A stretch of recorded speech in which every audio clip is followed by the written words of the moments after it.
Hey guys, quick video today. I have had some mail. It is from Marc.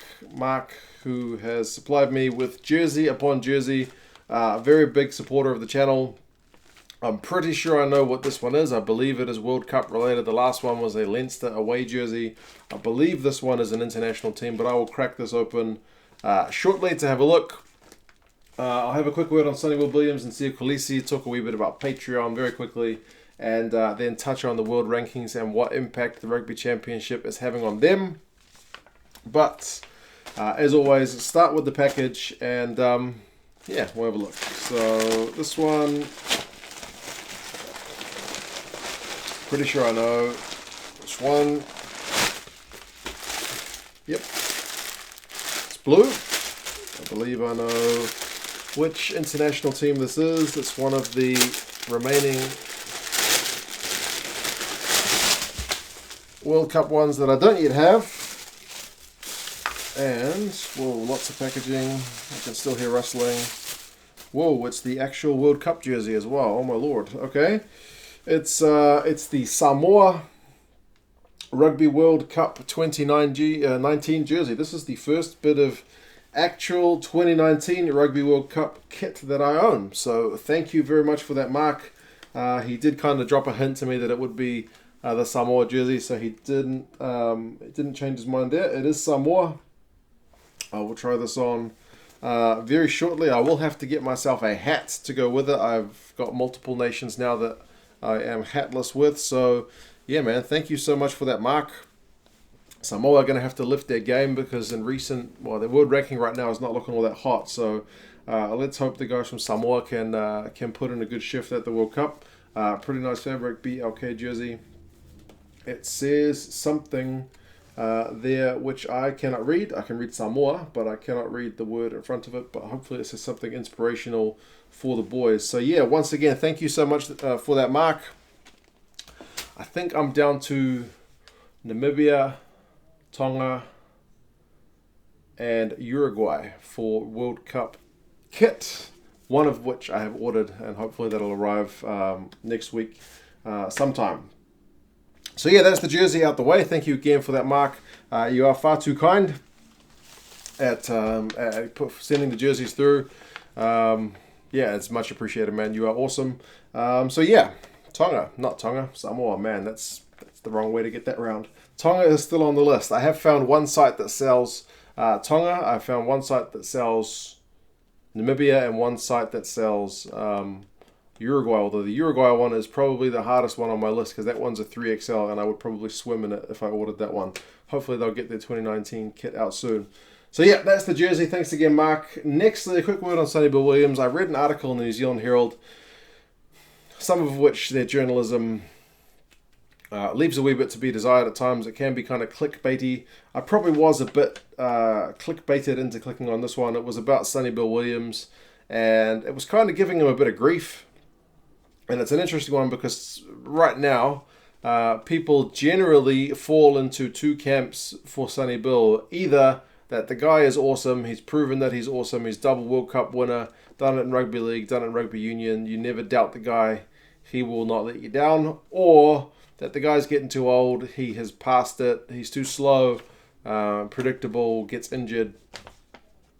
That seems to be kind of the two camps. I am somewhere in the middle. He has not played a lot of rugby, which is largely what this New Zealand Herald article, I will link to it in the video, talks about. Talks about the number of games he's played and basically questions whether he should be in the squad, because it basically says since he played all the games in 2011 and 2015 World Cups for the All Blacks, and since the 2015 final he's played 37 games, not for the All Blacks, but 37 games of rugby, like 15's rugby, not including sevens, because he did have a bit of a flirt with the old sevens. So yeah, 18 for the All Blacks, 18 Super Rugby games for the Blues, and 1 game for Ponsonby in club rugby here in Auckland. So he has not put in a lot of minutes since 2015. That's a long time. He has had a pretty dreadful run with injuries. They talk about some of the other guys in that same time, like Sam Whitelock has played 91 games across all his teams. Ryan Crotty, who is also rather injury prone, has played 86 games in that same time. So the article was largely questioning whether Sonny Bill should be part of that squad. You guys can have a read. As I said, I will put it in the description if you want.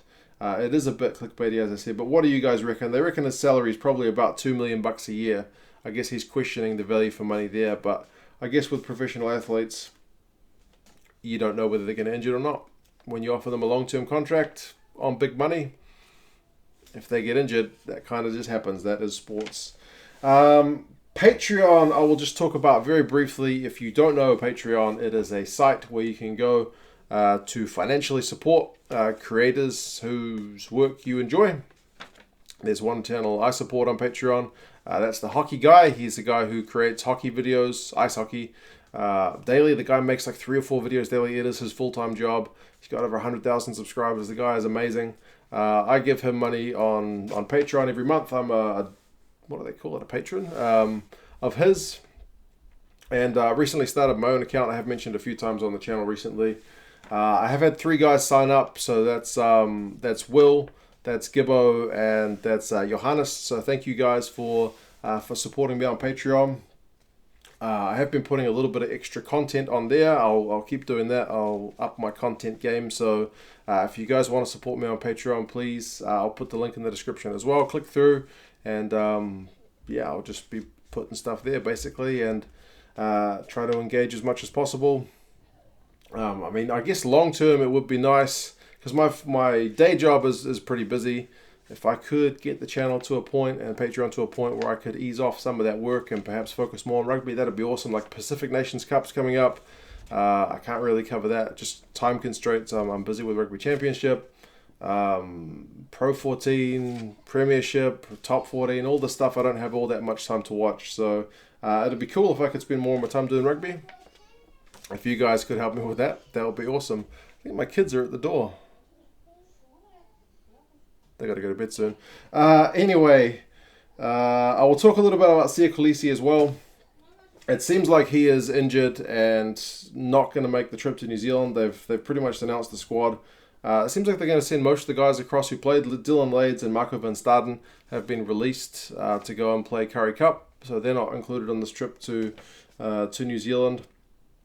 Kolisi is also staying behind to continue his rehab, with an eye on getting him to the World Cup rather than risking him now. I remember Russie has previously mentioned not wanting to see what they did to Warren Whiteley with the Lions, because he ended up aggravating an injury. Now he's out for longer.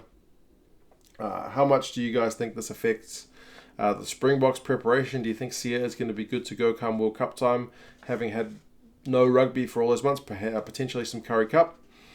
I know some guys like Luit Diacha.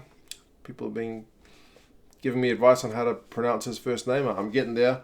He hit the ground running for the Springboks the other day.